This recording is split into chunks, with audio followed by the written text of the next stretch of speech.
Tonight's the night. Hey, great to have you here. So today I'll be reviewing episode 5 of Dexter Resurrection. As usual, we'll run through the episode details, and then at the end I'll give an overall score. I'm also wearing my new Dexter shirt that my wife got me. Hopefully you can see it there. And as a quick reminder, if you enjoyed talking about Dexter or other pop culture topics, please consider subscribing to the channel for more future content. So we open things up with how we ended the last episode, with Dexter and Harrison finally meeting, and Dexter winds up bringing Harrison back to his apartment. Harrison asks him, "How are you alive?" Which, obviously, good question there. And then he says, "You're like a horror movie villain," implying you just can't ever die. Which was kind of a funny play with the audience there. He even says something like, "You're like Michael Myers, or the guy who wears the hockey mask." So kind of a fun tongue-in-cheek moment with Dexter kind of being a horror villain or horror icon at this point. We have Dexter explain to Harrison how he got away with everything back in Iron Lake. He tells Harrison that he shouldn't have told him to shoot him, and then Harrison admits to now being pretty messed up from having done that, once again proving that the New Blood ending sucked, but I won't go down that tirade again. And during this conversation, we also get flashbacks of the original Sin actors, when Dexter tells a story about protecting Deb and then doing his first kill. I kind of figured at some point we would get some Patty Gibson scenes in this show. And then we also have Harrison say how killing Ryan Foster somewhat ruined him, and then we have Dexter realize that him and Harrison aren't the same, which he probably should have realized before now at this point. Harrison then brings up La Guerta, sharing that Batista has met with him, and I'm kind of surprised here that Harrison would actually remember her name.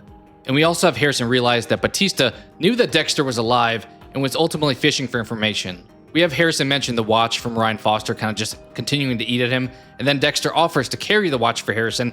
And this feels very similar to Lord of the Rings, with Sam offering to carry the ring for Frodo.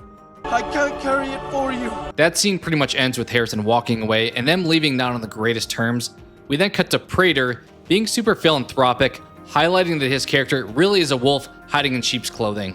And while walking back from Dexter's place, Harrison winds up getting a call from Wallace. It says NYPD on the caller ID, kind of strange, but she's calling him back after him having called her at the end of last episode, and she wants to meet with him. And I don't know how I feel about Detective Wallace as a character thus far, but she's definitely been super consistent with having this really eccentric personality. We then have Dexter call Mia and ask her to go to the ballet with him, but they wind up deciding actually to go bowling instead, which is a nice nostalgic moment back to him being on the Miami Metro bowling team. He winds up hitting a 7-10 split, but then she gets a strike and winds up barely beating him, but it seemed like they both did pretty well. They then have some small talk about their past lives. She talks about being unfortunate, that she can't be fully truthful with those that she's closest to, and Dexter can definitely relate to her in this moment. And during the scene, I was definitely questioning why she was getting so close to Dexter, aka Red, as opposed to anyone else thus far. We then shift over to Harrison, who's now meeting with Detective Wallace.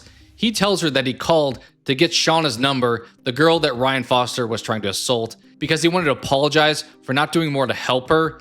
This seems like a bit of a weak excuse for him to give for having called Detective Wallace. He pretty much tells her that he felt guilty for not doing more, and she says guilty is an interesting word choice.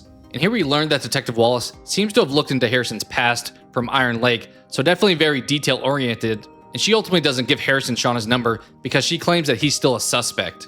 We then cut back to Leon Prater doing a TV interview, and he mentions his parents being killed by a drunk driver. I'm kind of curious if this is going to come to play in future episodes with his character. We then show Dexter wrapping up his date with Mia and making plans for later that night. She winds up suggesting doing a collaborative kill. And then we have Harry talking to Dexter and mentioning to him that collabs haven't really worked well in the past long term, mentioning someone like Miguel Prado or even Lumen. And then suddenly we have Prudence, Blessing's mom, fall outside, so Dexter goes out to help and brings her inside where Blessing is. And it seems like Prudence has cancer, but she would rather die having a normal life instead of being in a hospital. She ultimately doesn't want to die alone, hinting at Dexter feeling the same way. She even gives some line that she's seen both good and evil, and Dexter makes the comment to himself, "You're looking at both." We then cut to Charlie in a scene where she's at the hospital visiting her mom. I'm not positive on the full purpose of this scene. The only thing that stuck out to me was the dichotomy of Prudence just saying she doesn't want to wind up in the hospital, and then we cut to Charlie's mom in the hospital living that same life. We then show Dexter in his apartment opening up some package, and it's a new blood slide box that he ordered. And it turns out he did keep the blood from Lowell from the prior episode because he puts it in there on top of the other slides. And it's fun going back to doing the things that he did from the original show, but this feels a little bit careless. He goes to hide the box somewhere in his apartment and first looks at the air conditioning, but it doesn't fit, so definitely a callback there once again. But instead he winds up storing it in this hole in the wall behind the furniture where Blessing's kid apparently has hit her weed in the past. This feels like a poor choice because that's somewhat of an obvious spot that somebody knows about. We then have Dexter call Harrison, and here wondering, how'd you get Harrison's phone number? Especially since it seems Harrison doesn't want to see him or even talk to him, and Harrison pretty much ends that phone call with saying that Dexter can't do anything to help him. We then cut to Dexter on his date with Mia at the wine bar. Dexter mentions Miami and says that he grew up there, so it's obvious at this point he's giving some of his truths as opposed to the whole red persona. And we previously learned that Mia seems to go after predators, and then Dexter hints at that he has a type that he kills too. She says that she may be willing to try things his way, but she also points out that any driver will do. And here Dexter's super off guard because he wanted to do this collab kill with some bad person that they're killing, but it seems like Mia, aka Lady Vengeance, may actually have no code after all. She seems to just enjoy killing, which makes him super sad. She even points out that it's the media trying to find some deep meaning in what she does. She's actually super annoyed that society doesn't think a woman can just enjoy murder, and if you've seen the movie Strange Darling, I'm getting those kind of vibes here. Dexter then winds up asking her if the men that she killed were innocent, and she says, yeah, she's the actual predator. We then have Dexter say to himself, he's the idiot who didn't see this, and I'm thinking at this point, maybe she'll end up on his table pretty soon. We also have Harry tell Dexter there's no one else in the world like him, and that's a compliment. But Mia seems to be pretty adamant that she wants to do a collab kill, so she goes up with this your car driver trying to follow the dark passenger's kill process, and Dexter shuts it down, so she winds up saying she's gonna go off and do her own thing instead. And we definitely get the vibe here initially that Dexter's gonna try to kill her, but he thinks twice about it and says to himself, 2 people of Prater's going missing would be too many, so he winds up bailing on killing her. She then heads off into a bar and immediately finds a guy to connect with. We then show Dexter breaking into Mia's apartment and opening up the blinds, so it seems like he may have a different plan for her. Mia then comes back with the guy from the bar while Dexter watches from across the street. Seemed a little odd she wouldn't notice the blinds are just wide open here, but she then smacks the guy that she came home with a bottle of wine. Dexter then calls the cops on her using this super goofy voice. Then they ask for his phone number before he hangs up, but I don't know how they wouldn't just be able to trace his phone number from having called in.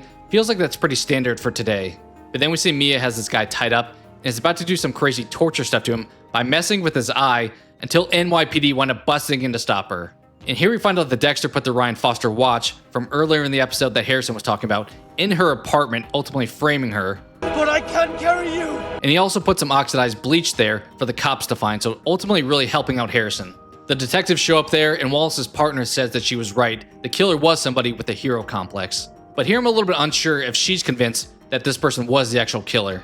We then cut to Prater watching himself on TV, kind of showing that he's this really egotistical person. And we have Charlie come in and tell him that Mia's in jail and is unreachable, but he says back to her it's her job to take care of it.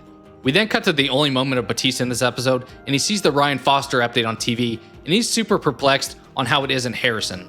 We then cut over to the hotel where we see Elsa, Harrison's coworker, hear this information on the news, and she tells Harrison about this, and he finds out that Dexter planted the watch for him. Harrison then heads over to Dexter's apartment to talk things over, and here's where we get one of the best, if not the best, moments of the episode. We have Dexter tell Harrison about everything that happened with Trinity and Rita, and how Dexter made the mistake not to kill Trinity sooner, and we get some flashbacks here as well of John Lithgow and the bath scene with Rita.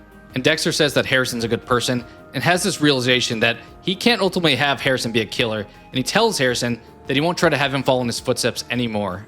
And we have a really great line by Dexter here. He says, I have so many reasons to kill, but you're my reason to live. He tells Harrison that Harrison's all that he has, and Harrison actually responds here, you're all that I have too. And we see Harry in the background here, which is a super touching moment, since this is what he wanted all along. But all I'm thinking here is Dexter saying something super silly like, hey, do you want to meet Harry? But at this moment, I was super happy to see that it doesn't seem like we're going to get the angsty Harrison hating his dad this season, or at least I hope not. I've really enjoyed his character thus far in Resurrection and the progression that he's made overall, much better than the version of him that we got in New Blood. We then cut to our final scene with Charlie meeting with Mia in jail, and Mia tells her that she won't make any kind of mistake. And I'm surprised here that Charlie didn't wind up killing her, but I guess that would be a little bit risky. And that winds up ending the episode. So for an overall episode rating here, I'm going to go with a resounding positive. This was probably my favorite episode of the season thus far. Things didn't go quite as I expected with Mia, but I liked the twist there that we took with her character arc. And I guess it turns out that she's not going to be Dexter's love interest for this season, and wasn't what he expected at all. I also like the more subtle, nostalgic bits that we got here with things like the Trinity flashbacks or the bowling scene. To me, they felt a little bit more organic and less in your face compared to the prior episode. But those were just my thoughts. What did you think of this episode? What parts did you like or dislike? Let's talk all things Dexter Resurrection in the comments below. Thank you so much for watching, and I hope to talk to you again soon.